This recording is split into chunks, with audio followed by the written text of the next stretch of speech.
Madonna on Madonna. Madonna Squared. Debochada.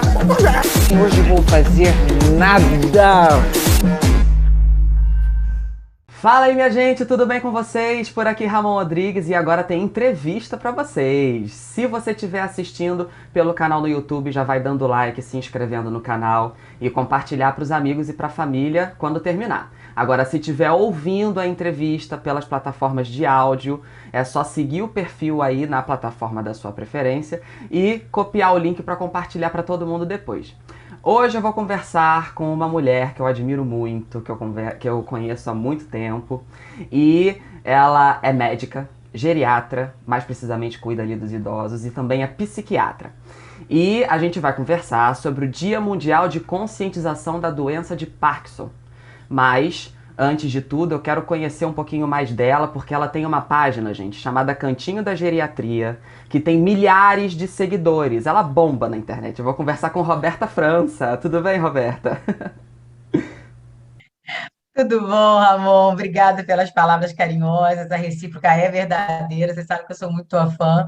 E a gente está aí numa jornada, já tem um tempinho realmente juntos. Estou muito feliz com o teu canal, que tem aí vida longa, que seja muito, muito, muito bacana. Maravilha, eu que agradeço. Bom, quero começar sabendo um pouquinho de você, de onde você vem, por que você escolheu a medicina para atuar. Sou mineira, de Belo Horizonte, né? E desde pequena eu falo que eu acho que não fui eu que escolhi a medicina, né? Acho que a medicina é que me escolheu, porque eu venho de uma família de pessoas bastante humildes. Eu sou, na verdade, a primeira pessoa a ter um diploma na minha família, ninguém tinha feito uma universidade. E a minha mãe, quando eu estava com 6 anos, a minha mãe engravidou. E ela tinha um médico que era muito querido, doutor Manuel Maurício, nunca me esqueço dele, olha que eu estou com 45 anos. E quando a gente chegava lá, o doutor Manuel Maurício colocava uma escadinha para eu subir, para eu poder ver a ultrassom. E a primeira vez que eu vi ele fazendo aquela ultrassom e ele me mostrando a minha irmã, eu disse para ele, eu quando crescer, vou ser médica e vou fazer neném nascer igual você. A minha avó, ela matava o frango no quintal para fazer. E eu separava todos os órgãos, coraçãozinho, tudo bonitinho, eu ia ali, eu queria entender por que aquilo ali funcionava, como que a galinha estava viva, por que ela voava, por que ela tinha bico e não tinha boca. E eu nunca mudei de opinião. E eu ouvia muito assim, que eu era metida de querer ser médica, que meu pai nunca ia poder me dar uma faculdade de medicina, porque meu pai trabalhava numa empresa de ônibus, minha mãe era artesã, e eu nunca prestei vestibular para nada que não fosse medicina. E quando eu entrei na universidade, a minha primeira crise, acreditem, foi por não ter tido crise. As pessoas tinham passado já por várias tentativas de universidade, por vestibular, tinham muitas dúvidas se era aquilo que queria. E quando eu comecei a ouvir aquilo, eu falava, gente, por que será que eu não tenho isso? E aí eu fui caminhando na faculdade, como eu disse, era uma faculdade privada e as pessoas tinham, os meus colegas de turma eram pessoas de muito boa condição financeira e final de semana era muito show, muita festa, muita boate e eu não tinha dinheiro para isso. Então, logo no primeiro ano de faculdade, eu ia para o hospital dar plantão com meus professores. Então, desde muito cedo, eu entrei dentro do hospital, eu comecei a lidar com o paciente, eu comecei a lidar com o sofrimento, né? Porque eu acho que mais do que lidar com o paciente, Ramon, é você lidar com o sofrimento. E isso me trouxe uma consciência muito grande do que aquilo era de fato que eu queria fazer. Então, quando eu me formei, eu tinha uma consciência, eu tinha uma tranquilidade. Eu me formei em dezembro, em janeiro eu já era funcionária de um dos grandes hospitais do Rio de Janeiro de emergência. Nessa jornada, eu tive tanta ajuda, eu tive professor que pagou meu aluguel, eu tive professor que foi meu fiador, eu tive professor que pagava minha passagem de ônibus, eu tinha professor que me pagava almoço, eu sou cria de Santa Casa, e a gente passava o dia na Santa Casa. E assim, durante um ano, é a única coisa, Ramon, que hoje eu realmente não, Deus me perdoa, mas eu não consigo comer, tá? Eu passei um ano almoçando risole de frango com guaraná natural, porque era R$ 1 na época. E aí, eu todo dia almoçava esse risole de frango com guaraná natural, que era R$ 1, que era o que dava para comprar. Sempre quando eu achava que não ia dar mais, aparecia alguém e me ajudava. São aquelas amizades que fazem você, que querem te ver crescer. No dia que eu me formei, que foi de verdade assim o dia mais feliz da minha vida, né? E é uma coisa interessante porque eu sou mãe e as pessoas ficam muito indignadas quando eu falo o que eu vou te dizer agora, porque as pessoas acham um absurdo eu falar que o dia mais feliz da minha vida foi o dia que eu me formei e não o dia que eu tive meu filho. E que fique muito claro, Ramon, que eu não sou menos mãe por causa disso. O nascimento do Arthur foi extraordinário na minha vida, mas o dia que eu peguei o meu diploma, eu me reconheci como pessoa. Aquilo era o sonho que eu vim com ele. Talvez de outros mundos, de outros lugares. Eu lembro que o meu professor Cássio, que foi a pessoa que entregou os diplomas para nós, quando ele foi me entregar, ele falou assim: eu sou professora há 25 anos. Poucas vezes na vida uma pessoa mereceu tanto um diploma quanto você.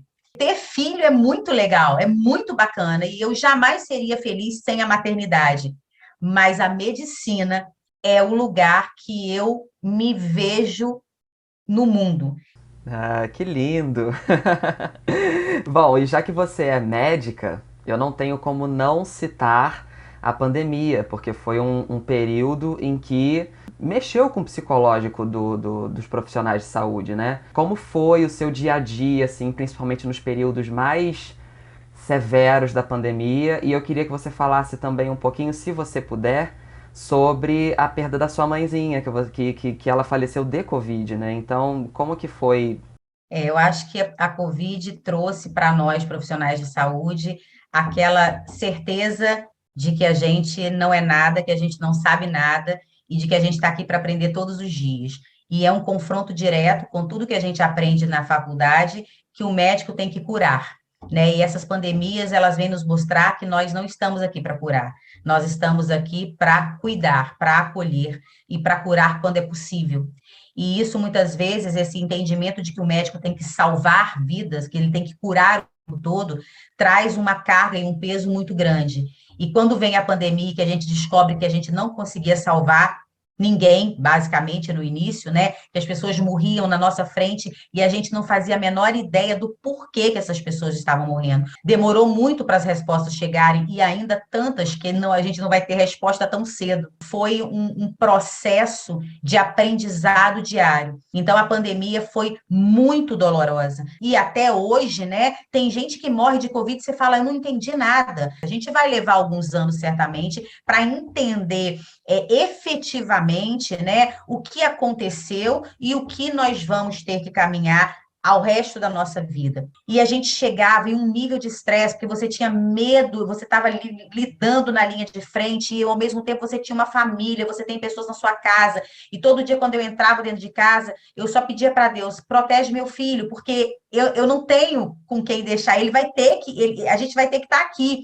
E eu aqui no Rio, no meio desse caos, minha família em Minas, e moravam, né, na mesma casa, meu pai, minha mãe e minha avó, e assim, passaram um ano super ali, né, protegidos. Em um ano, eu só estive em setembro na casa dos meus pais, e assim mesmo, quando eu ia, eu não ficava na casa deles, eu ficava num hotel. Aí eu ia pro hotel, tomava banho, aquela coisa toda, e ia lá só para vê-los. E eu fui, porque eles fizeram 45 anos de casado.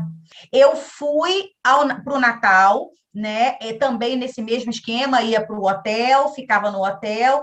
Quando foi dia 3 de janeiro, a minha avó e a minha mãe tiveram uma gripe. O plano de saúde deles vai até a casa deles, faz o teste, mas a minha mãe e a minha avó positivaram para Covid. Quando foi no dia 4, mamãe já está com muita tosse e o papai fez febre. Aí eu falei, hospital. Vovó de 90 anos teve uma diarreia e não teve mais nada. Minha avó não teve nada. E aí, papai e mamãe vai para o hospital interno. Quando foi no dia 5, aí a médica me liga e fala, olha, Roberta, eu vou colocar sua mãe no CTI, porque hoje ela está um pouco mais cansada, mas ela está bem. E nisso, a outra médica dá alta para o meu pai sem a minha autorização, e meu pai não estava em condição de alta. Em menos de 12 horas, minha mãe está entubada. E aí eu corro para Belo Horizonte, eu volto com o papai para o hospital, interno papai na enfermaria e minha mãe no CTI entubada. Eu tinha que estar no Rio, porque eu tinha muita responsabilidade aqui com uma galera com Covid grave, e aí, mais do que nunca, eu sabia o que essas famílias estavam passando, né? Porque você passa a viver aquilo. Eu ficava no Rio segunda, terça, quarta, quinta trabalhando. Quinta-feira eu pegava o avião e ia para Belo Horizonte. Ficava no CTI de Covid com a minha mãe sexta, sábado e domingo. Domingo à noite eu pegava o avião e voltava para o Rio de Janeiro. E eu passei um mês assim, nesse meio do caminho. Papai, quando descobre que mamãe tá entubada, piora. Aí, aos poucos, ele vai melhorando, a gente consegue dar alta para papai vai para casa, mas assim, arrasado com mamãe lá. E mamãe sai do tubo, mamãe tem uma melhora, eu converso com mamãe, no outro dia eu chego, mamãe está entubada de novo. E aí, a partir daí, foi ladeira abaixo. E assim, eu nunca vi nada parecido. Eu, linha de frente aqui, eu olhava para aquele prontuário, e é tão desesperador isso, porque eu olhava e falava, o que eu não estou enxergando? Ela não respondia a nada. E aí chegou uma hora, Ramon, que já eram 26 dias de intubação, e aí eu olhei e falei, não tem mais cérebro, né? Não tem mais como, assim, não tem condição isso. Onde é que ela está, né? Foi a hora que eu entendi que estava na hora de mudar a oração. Que não dava mais para orar pedindo para ela melhorar. Que estava na hora de pedir que fizesse o que fosse melhor para ela. Que não necessariamente era o melhor para a gente. 30 dias depois, a minha mãe faleceu. Aos 65 anos. De Covid. E aquilo foi uma pancada. A gente enterra a minha mãe e logo depois a gente descobre que meu irmão ia ser pai pela primeira vez. Num milagre, assim. A minha cunhada com câncer de colo de útero estava indo fazer o exame para tirar o colo do útero e descobre que estava grávida. Olha como a vida é cheia, né, de dores e de alegrias e de bênçãos e de graças. Eram muitos sentimentos para administrar. Então, a gente passou esse período, horas muito bem, horas muito mal. Quando eu ouço, né, as vítimas da Covid, os números, eu falo, nossa, a minha mãe é um desse número aí. E é tão triste quando a gente vê tanta gente diminuindo tanto, ou considerando apenas mais um número, mais uma estatística, quando você sabe que a sua mãe faz parte dessa estatística. Quantas famílias foram destruídas, né? Porque não é só a perda, é tudo que fica. É explicar para as crianças que a vovó ali não está mais aqui. Quantas famílias, a pessoa que morreu era o arrimo daquela família. Quantas famílias, Ramon, eu acompanho, pacientes meus, que quem cuidava era o filho morreu. Eu tenho pacientes com Down, que tem 70, 75 anos, e que era cuidado pela mãe de 90, e que a mãe faleceu de Covid. Faz o que com essas pessoas? Eu acho que se as pessoas parassem um segundo para pensar sobre isso, quem sabe, né, Ramon? Seria bem diferente o que a gente está vivendo hoje. Que relato. Muito obrigado por esse seu relato. Eu espero que as pessoas ouçam essa história e se conscientizem de alguma forma, porque ainda hoje, mesmo com tudo que a Covid destruiu em milhares e milhares de famílias, ainda tem pessoas que não acreditam que a Covid é uma doença devastadora, que não acreditam que a Covid matou esse número enorme de pessoas, de acordo com as estatísticas. E é apenas o que conseguiu ser registrado pelas estatísticas, né? Quem é que me garante que esse número não foi maior ainda? Então, obrigado por isso. Desejo forças aí para você e para sua família. E quando essas coisas acontecem, aí é que a gente vê que a gente não veio para esse mundo por acaso e que talvez só quando a gente passar para o outro plano é que a gente vai entender por que determinadas coisas aconteceram na vida da gente, com as pessoas que a gente ama, enfim. Vamos mudar de assunto? Agora vamos falar propriamente sobre a doença de Parkinson. Uma curiosidade, primeiramente. Antigamente essa doença era chamada de mal de Parkinson. Eu me lembro que o Papa João Paulo II tinha, e aí os jornalistas falavam, os sintomas do mal de Parkinson, e com o tempo essa expressão mal de Parkinson acho que foi caindo em desuso. Por que foi caindo em desuso? porque é uma coisa horrível, né? Imagina você ter uma doença que é um mal. Se falava em mal de Alzheimer, mal de Parkinson, né? E hoje a gente tira essa palavra porque essa conotação, ela se torna muito pesada para o paciente, né? Ele tem uma doença que, sim, é neurodegenerativa, que, sim, até a presente data não há uma cura, mas ela pode ser controlada, ela pode ser tratada, ele merece ser tratado e ser acompanhado, e ele pode viver durante muito tempo com qualidade de vida. Essas conotações que são muito pejorativas e que trazem um componente muito pesado, elas precisam ser muito debeladas e a gente tem que batalhar sempre para evitar que esse tipo de fala, né, e esses títulos, eles sejam perpetuados. Entendi. E geralmente, a partir de quando a doença de Parkinson pode aparecer? Quais são os principais sintomas que as pessoas precisam ficar de olho? É diferente da doença de Alzheimer, a doença de Parkinson, ela tem um fator hereditário muito significativo, principalmente para os homens. E ela pode começar, também diferente da demência de Alzheimer, ela começa mais jovem. Muitas vezes os sintomas aparecem a partir dos 40 anos. É muito importante sinalizar os primeiros sintomas, né? Se você encontrar um tremor que de repente você não tinha, se você já tem um histórico prévio de doença de Parkinson na família. Há alguns anos atrás já foram descritos os sintomas não motores da doença de Parkinson. Então, são sintomas não atrelados ao tremor e que podem aparecer até 15 anos antes do início dos tremores. Algumas coisas são inespecíficas, como a constipação, né? Mas a gente tem que ficar muito alerta com a prisão de ventre muito grande que acontece assim de repente, principalmente homem que não costuma ser muito constipado. Síndrome das pernas inquietas, aquela coisa do bater de pernas à noite, principalmente, ou quando está parado, e aquela síndrome que é aquela coisa que não para. As compulsões, principalmente compulsão por compra, compulsão por jogo.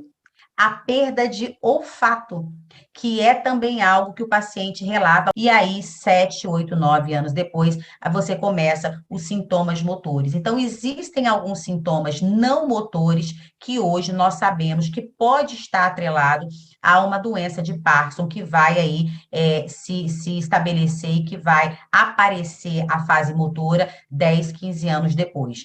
Uma das coisas que chama a atenção da gente é o caminhar, é a marcha. Ele não levanta mais o pé para andar, ele começa a arrastar o pé. Ele muda o eixo de gravidade. Então, ele começa a andar para frente, ele joga o corpo para frente. E é como se ele tivesse que correr atrás dele. Há uma perda de expressão facial. É muito comum a gente falar que parece que o paciente pôs botox, porque ele vai perdendo a expressão facial. E algo que nos chama a atenção também é a voz. Então, ele começa a falar, e aí ele está falando, e de repente a voz vai sumindo, ele vai perdendo a voz. Ele vai tendo essa dificuldade de manter o tônus da voz, porque há também uma piora dessa musculatura. Pacientes que caem muito, né? Aquela família fala assim, toda hora ele cai. A gente tem que entender por que está caindo. E a doença de Parkinson é uma das doenças que a gente tem que investigar. Caramba, interessantíssimo isso tudo. Agora vamos lá. A pessoa recebeu o diagnóstico da doença de Parkinson. Como que os pacientes costumam reagir ao diagnóstico? E como você, como psiquiatra também, ajuda na compreensão do diagnóstico, na compreensão ali do tratamento, enfim. Porque como você falou, não tem cura. Mas fazendo o tratamento, a expectativa de vida da pessoa pode ser maior do que ela está imaginando, né, que vai ser. Não só expectativa, como qualidade, né, Ramon? Porque não adianta também a gente ter ganhos de anos de vida sem qualidade. O primeiro movimento é a negação. E o Parkinson, ele é uma doença que socialmente deixa o paciente muito, muito, muito mal. né? Porque ele tem muita vergonha de tremer na frente das pessoas. Ele tem muita vergonha de pegar o copo e tá tremendo e cair o café, ou cair a água, ou cair a comida. Então, as pessoas olham, né? Nem todo mundo entende. Tem sempre alguém que é mais, que não tem aquela empatia necessária com o outro e faz alguma brincadeira ou faz alguma chacota que é desagradável. A pessoa tem que estar muito inteira, muito consciente, muito certa, né? De que, como a gente falou no começo, não é um mal. Ninguém pediu, hoje eu vou ter doença de Parkinson, hoje eu vou tremer, hoje eu vou jogar aqui o café nessa mesa porque eu quero. Então, eu acho que o primeiro movimento que eu procuro fazer é mostrar que não é o fim do caminho, que a gente tem muitas estratégias de tratamento e que, principalmente, as estratégias, elas não são só medicamentosas. E isso talvez seja a coisa mais difícil do paciente entender, que o remédio não vai fazer milagre, que o remédio vai ser um coadjuvante naquele processo. Mas que a fisioterapia, ela é, assim, Ramon, não tem paciente com Parkinson sem fisioterapia. Porque o fisioterapeuta, ele vai melhorar a marcha, ele vai melhorar o equilíbrio, ele vai melhorar a força. E como é uma doença motora, a tendência é eu perder a força, eu perder a marcha, eu perder o equilíbrio. Então, quanto mais exercício eu faço, associados à medicação, a gente tem um controle absurdo desse paciente. A fono é importantíssima, o paciente odeia a fono, não quer fazer os exercícios, porque acha bobagem, mas não é. Ela ajuda o paciente não só na parte da fala, que vai se comprometer, mas lá na frente, a deglutição que também se compromete. São esses profissionais que vão te dar suporte na jornada da doença, porque é uma doença que vai te acometer para o resto da vida, e como a gente disse, o paciente com bem cuidado, bem tratado, ele vive anos e anos e anos com a doença. Maravilha. E qual a importância da família nesses casos, né? Porque conforme o paciente vai tendo aquele quadro de piora e tudo mais, cada vez mais a família se torna mais importante. Qual a linha de pensamento que a família tem que ter para até mesmo ter uma certa paciência com o paciente, né? Acho que entender, né, que assim é uma doença neurodegenerativa, é uma doença que vai evoluir, que vai piorar, com, sem ou apesar da medicação. Tudo isso que nós falamos aqui são coisas que vão fazer com que a doença caminhe da forma mais lenta possível, mas ela vai evoluir. Então, a família tem que estar ciente disso. Mas que coisa horrível pensar nisso. Não é horrível pensar nisso. Quando eu tenho consciência, é muito melhor, porque tudo que eu vejo, eu já sei que vai acontecer. Não é susto, não dá medo. A gente se programa. Vamos arrumar a casa para esta pessoa, com menos quina, com menos tapete, com menos empecilhos. Vamos colocar barras de segurança no banheiro, para sentar, para fazer o xixi, na hora que for levantar, um banquinho dentro do banheiro, um tapete antiderrapante. Se eu tenho um tremor maior, vamos trocar o prato de vidro, o copo de vidro, por um acrílico. Eu não gosto de plástico. Um acrílico bonito, né? Ou um alumínio. Vamos comprar talheres mais leves, porque facilita a pegada do paciente. Vamos usar alguns canudos. A gente tem uma série de coisas, Ramon, que a gente vai pensar junto com essa família, mas que a família também precisa nos ajudar, né? Porque não adianta você dar um copo de vidro para o paciente e o copo cair porque ele não fez de sacanagem, ele não fez porque ele queria, e você está o tempo todo acusando que ele quebra tudo dentro da cozinha. Porque aí o paciente para de comer. E aí ele não come porque ele fica tão constrangido com medo daquilo que ele para de comer. Então, são várias coisas, Ramon, que a gente precisa que a família compreenda sobre a doença, não para ficar triste, mas para entender como ajudar o paciente nesse processo. E entender que pode acontecer com qualquer um, né, Ramon? Pode acontecer comigo, pode acontecer com você. A gente não sabe o dia de amanhã, ninguém escolhe doença. Que a gente respeite essa questão e que saiba que ninguém ali está mais constrangido, Ramon, do que o paciente. Maravilha, Roberta. A gente já está chegando no finalzinho da entrevista. Gostaria de agradecer muito a sua disponibilidade. Se quiser deixar um último recado, o espaço é teu. Tá bom, eu que agradeço o carinho, né, a confiança. E eu sempre achei a velhice algo muito, muito incrível, assim. Eu sempre achei o velho uma figura interessantíssima, uma figura carregada de muito saber. Então, eu não consigo entender as pessoas olharem para o velho como uma coisa descartável, porque a velhice é história. A gente só está aqui porque tiveram gente que veio antes da gente. Eu tenho pacientes, a minha mais velha está com 105 anos, ela passou pelas duas guerras, ela passou pela Primeira Guerra Mundial, pela Segunda, pela peste. Ela está olhando para isso hoje, ela falou, é pior, viu? Eu tenho uma paciente, ela tem 103 anos, ela é nordestina e o Lampião e Maria Bonita dormiram na fazenda que era do bisavô dela. Ela tem lá os registros, enfim. É muito doido. Então, é incrível isso. Então, eu acho que valorizar o velho, valorizar essas pessoas que vieram antes de nós, sabe? E entender a velhice, Ramon, como um prêmio e não como uma punição. A gente não dá acessibilidade para essas pessoas e elas, além de não ter acessibilidade, há uma invisibilidade, como se a gente não fosse chegar lá. E que a gente, então, batalhe para que a gente amanhã não sofra tudo que os nossos velhos estão sofrendo hoje, porque é muito triste o que a gente vê. É isso. Certíssima. E eu quero chegar aos 100 anos, é minha meta de vida.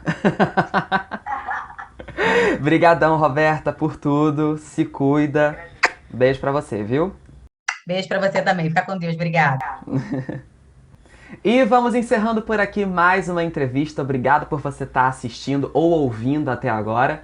E é isso, me siga aí no canal no YouTube, na plataforma de áudio da sua preferência e nas redes sociais, porque você me encontra na internet em vários canais. E se quiser uma dica de livro, tá a Armada Histórica pra você. É o meu livro. Uma história policial que se passa em Brasília e que tem muitos enigmas para serem solucionados. À venda nos principais sites, aí é só dar uma pesquisada e espero que você adquira e goste bastante, tá bom? Um beijo pra vocês e até a próxima.